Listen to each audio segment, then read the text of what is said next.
Hey, welcome back everyone to the Progressive Brothers Podcast. This is episode 69. I'm here with my co-host, Renaissance Man. Hey, welcome back everyone. Please like the video, subscribe to the channel, and hit the notification bell. Also, make sure you follow us on Twitter at brothers_podcast. Is it possible that in 2024 that Donald Trump would select a running mate from Florida by the name of DeSantis? What's your take on a VP pick by the name of DeSantis, Renaissance Man? He's definitely been campaigning for it. No mask. I think recently today I saw he sued for an injunction to try to reinstate the state's ban on mask requirements for schools. So, he's doing the culture war part of it, which, that seems to pander to Trump. I think the only other person who, can come close to it would be a legitimate candidate is someone like Greg Abbott in Texas, who's kind of had his own sort of same stance on the pandemic. The only thing I wonder with DeSantis is I wonder if he's not someone that Trump feels may try to show him up a little bit, in the sense of, he has sort of his own, like Pence. No one really knew who Pence was. He was sort of one of those people that, was just sort of there as, your more established type of conservative that, could at least, win respect of people in the party. With DeSantis, he has a little bit higher profile with, him being governor, that I wonder if Trump would feel that, at some point he may upstage him a little bit. Yeah, definitely. DeSantis is more of a firecracker. He's a firebrand right now, and has been in Florida politics for a couple of years now. So the thing here is that Governor Abbott, other senators who might be in Washington as well under the Republican banner, are all sort of vying for viability to be in this VP pick or even be in the cabinet as a whole for 2024, because they perceive Trump winning in 2024 for whatever reason. I don't know where they get the data from, but they perceive that if they go so aggressive on the masking and the vaccining and the CRT, the critical race theory, and the other sort of conspiracy theories that they can come up with, they can butter up to Trump, and that he'll choose them. And so they're sacrificing all of their states and their the ground game in terms of how they interact with people, like what Governor DeSantis is doing about backing the blue. People who don't back the blue, these are the consequences that's going to come out of that. And then you go to Texas, and now you got Governor Abbott pushing this abortion bill. You see all of these sort of calamities happening in real time. It's like a car accident, though, at a really high pace. And DeSantis fits the minority portion of this because he is a white Latino, right? He can kind of use his Latino backing, and he can secure Florida for Trump. But I don't know if securing Florida is enough for Trump in 2024. And so maybe DeSantis might not be all cracked up to what they want him to be. He can deliver Florida to you, but didn't Trump take Florida before? Yeah. That's the first thing that came to my mind is, hey, maybe they're trying to make that play. But once again, Florida has broken to Trump the past two elections. Didn't it go to Obama in 2012? I think so. And I'm not 100% sure on that. I know it went there in 2008. But the past two election cycles, it's been trending red. So, I thought that's what he's trying to do. But once again, that's trending red, but Georgia's trending blue. Texas is trending closer to blue. States like North Carolina are coming into play again, which, it was blue under Obama. So, people, I just think I think what's really happened is I think people have lost sight of I think traditionally what you saw in Republican politics is you saw people at the national level really sort of having a grip and control on the party. And I think what's happening is that slipped, or Trump has usurped their power. And now what's happened is you have all of these people at the local level who they essentially say, hey, if I want to be popular, I'm not really going to think about strategically national elections. I'm just going to pander to Trump and what he wants in the state elections. And like you said, hope that he picks me. And the thing is, DeSantis, his numbers are tumbling in Florida right now because of how he's handling COVID.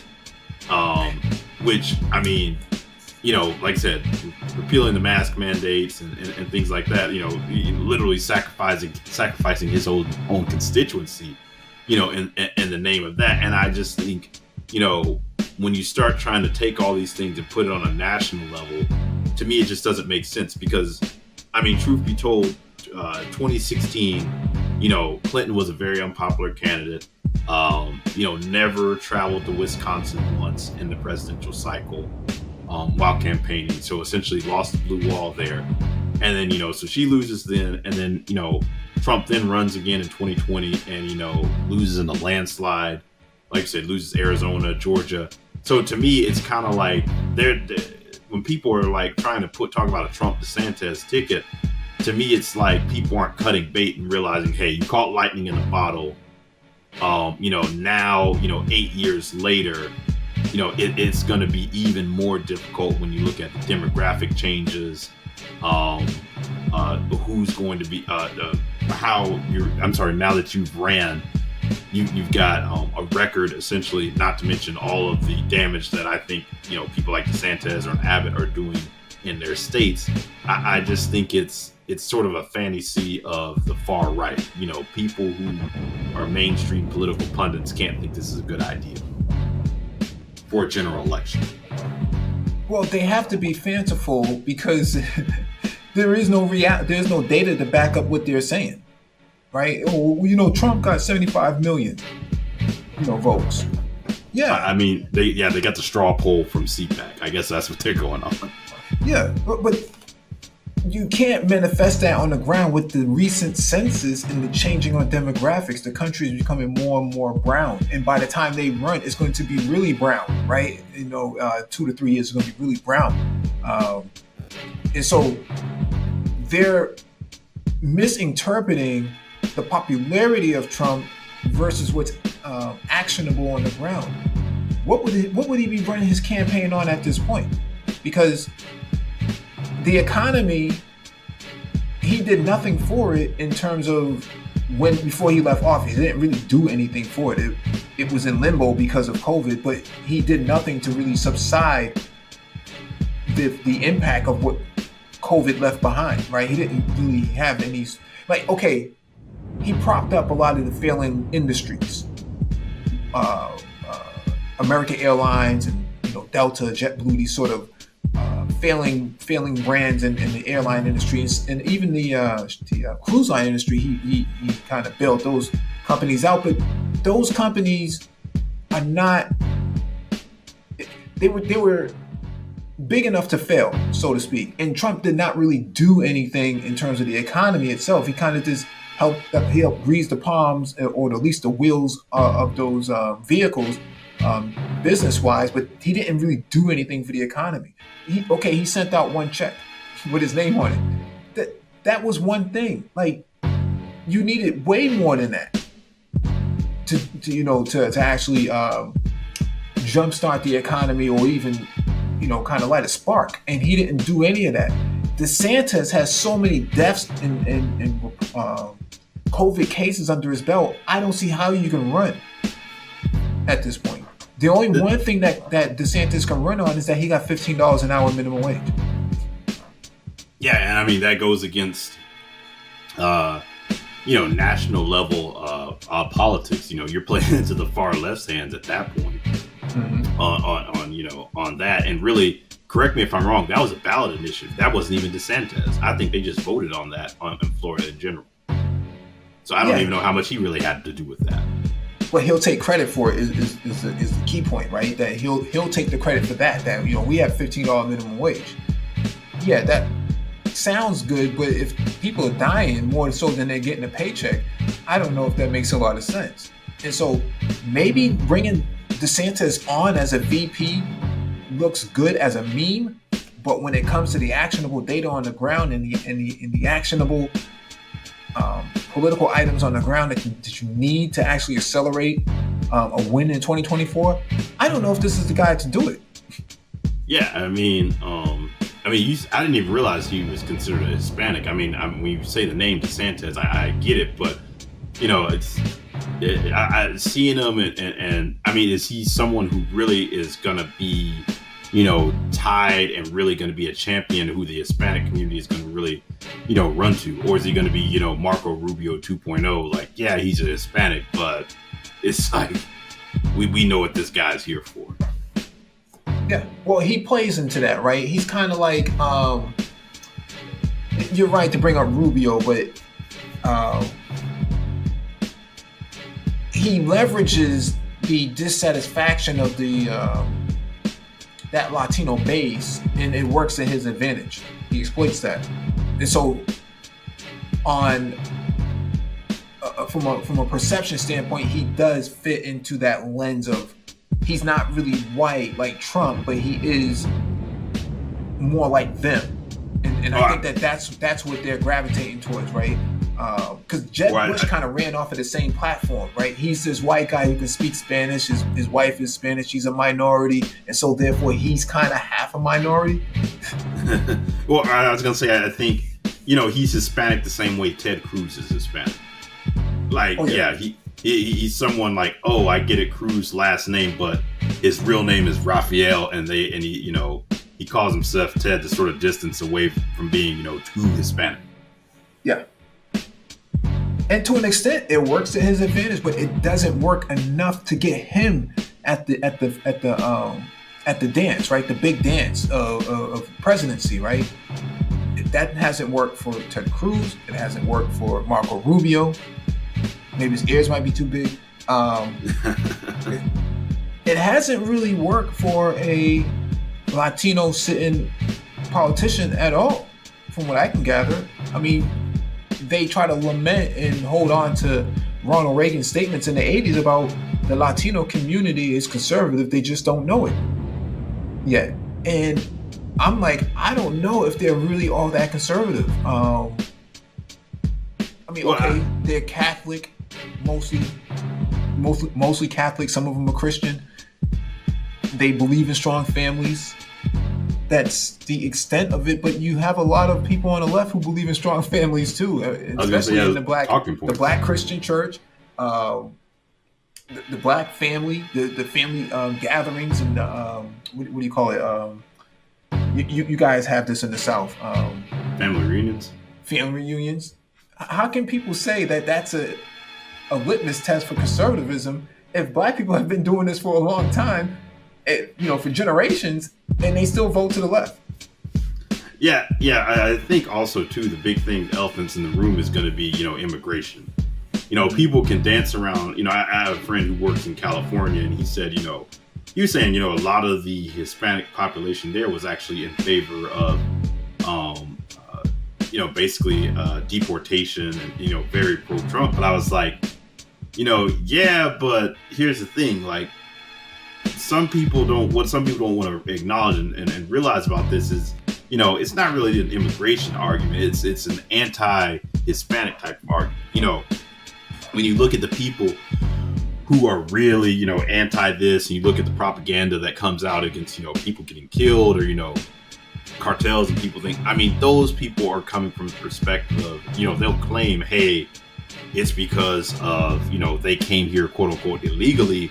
But at the end of the day, it's they don't want these people here. And it sort of goes around to those people. Do they really understand when they're saying, oh, we want to get rid of the immigrants? And they'll say, oh, like I said, because they came illegally, when it's really, we don't want them here, period.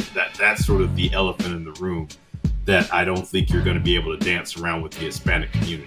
Some people may try to downplay it, but it's kind of like the black conservatives, they'll try to downplay it. Oh, make America great again. They just want to improve America. And it's like, no, dude, you need to really look into and read the tea leaves of what that really means. They want to exploit the the ballot, but not actually own up and really meet any of the initiatives that they set out. Amnesty for for all these Latinos, but not for Africans and everybody else. Just for them. Amnesty for them. And so they never really met up to that. That's how we got into this mess in the first place, with all these Latinos being at the border. Actually, undocumented people being in the country itself, is that these people brought them here under the guise that they were going to amnesty him, and that was never going to be the case. And so they want these people to have the ability to vote, but then send them back after they voted. if that makes any sense. Yeah, and another thing I think about how far away this is. I mean, we're in September, so we are 9 months into 8 months technically into Joe Biden's presidency, and you already have Trump with the side throw of talking about who his next running mate is. I mean, it's just like, dude, there's so much that can happen between now and 2024 as far as what is the economy going to look like, what happens in the midterm, what types of legislation gets passed. I mean, it's just all sorts of things. I just think even if you do put something together, I think Trump's stardom is going to fade as well too. I mean, we'll see what happens. I think 2022 in the midterm is going to be a big test of, hey, all this doubling down on Trumpism and no mask and all of that. Does that hurt some of these people, or is it helpful? And I think that's going to be the litmus test on how much really Trump has really clout left going into 2024. I mean, like I said, that's just a long time, and rarely is the remix better than the original version. Yeah, definitely. He has to keep this up, though. That shows you the level of desperation that they have on the right, because they really don't have anybody that can run against Trump. If you want to throw Chris Christie in there, but they don't really have anybody that can run against Trump. And Trump really doesn't have any ammunition left. And so making these big announcements so early into Biden's presidency means that this is all they have. So, okay, if you announce a VP between now and November or something like that, who's going to be your running mate? Two things are happening here. I think that it's the banana and monkey theory, that they're going to put this banana at the top of the ladder, and all these 5 monkeys are going to run up the ladder and try to get this one banana, and they're going to fight each other over it, which is what I think he's pitting DeSantis versus Abbott versus what's this other joker?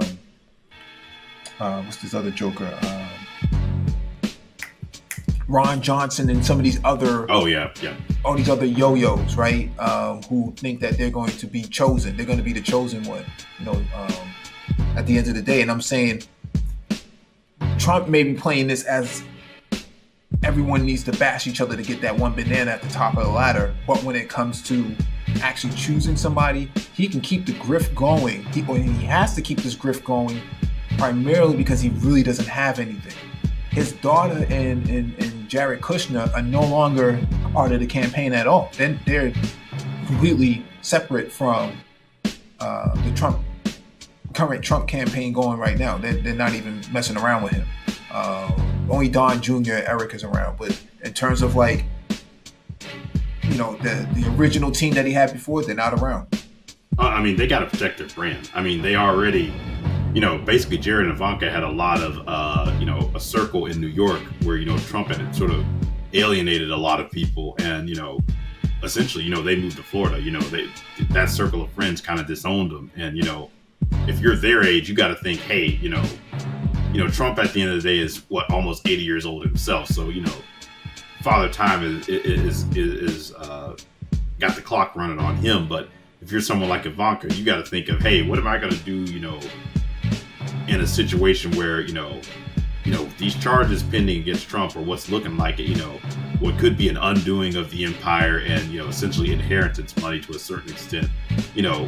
what am I going to do that gives me viability for the next 40 years? And, maybe I do need to sort of distance myself from some of this. So that sounds like a logical PR move right there. Yeah, definitely. I think my last statement is basically DeSantis is a 50-50 guy. He looks good on paper and as a meme, but when it comes to results on the ground for 2024, he can't deliver.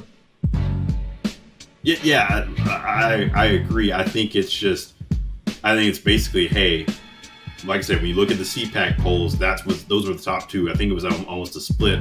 Maybe it was slightly a lead to Trump, maybe like a 60-40. But essentially what you're doing is, hey, let's take these two, since they're the highest pollers, and put them on the ballot together. But once again, CPAC is not the Republican Party. So, like, share, and subscribe. Also follow us on Twitter at brothers_podcast.